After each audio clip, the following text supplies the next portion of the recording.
Naglabas ng opisyal na pahayag ang Tigaon Municipal Police Station kaugnay ng isang kumakalat na Facebook post hinggil umano sa operasyon ng iligal na pasugalan color game sa loob ng isang peryahan sa Tigaon, Camarines Sur. Batay sa nasabing post mula sa PPN Newspaper Facebook page, idinadawit umano ni Police Major Enarvic Florese, hepe ng Tigaon Municipal Police Station, ang dalawang mataas na opisyal ng Police Regional Office 5 na umano'y nagbibigay proteksyon sa naturang pasugalan. Marin itong pinabulaanan at kinundina ni Police Major Florese sa inilabas na opisyal na pahayag. Aniya, walang katotohanan at pawang malisyoso ang naturang artikulo at walang batayan ang akusasyong ibinabato laban sa kanyang mga nakatataas na opisyal. Iginit pa niya na hindi siya kailanman naglabas o nagbigay ng pahintulot sa anumang pahayag na may kaugnayan sa maling paratang.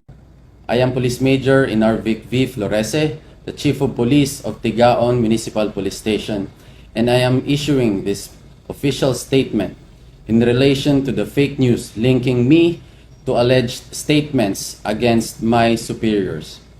I strongly deny and condemn the malicious and baseless online article falsely claiming that I accused my superiors, Police Colonel Virgilio O. Olalia Jr., Provincial Director of the Camarines Sur Police Provincial Office, and Police Brigadier General Nestor C. Babagay Jr., Acting Regional Director of Police Regional Office 5, of protecting illegal gambling operations in Tigaon, Camarines Sur. Let it be made absolutely clear, I have never made such statements, nor have I issued or authorized any pronouncement related to these false allegations. The words and accusations attributed to me in this fabricated report are entirely untrue, maliciously crafted, and intended to discredit not only myself but also the integrity of the Philippine National Police leadership in the region. As a proud member of the PNP, I have always upheld the principles of honor, justice, and integrity in the performance of my duties. I firmly support our organization's campaign against illegal gambling and all other forms of criminal activity. At no time have I engaged in any action that undermines my superiors or tarnishes the name of the institution I serve.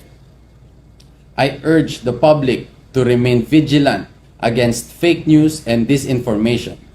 The Tigaon Municipal Police Station will take all necessary steps to identify the source of this fabricated article in coordination with the Anti-Cybercrime Group, and we will ensure that those responsible are held accountable under the law.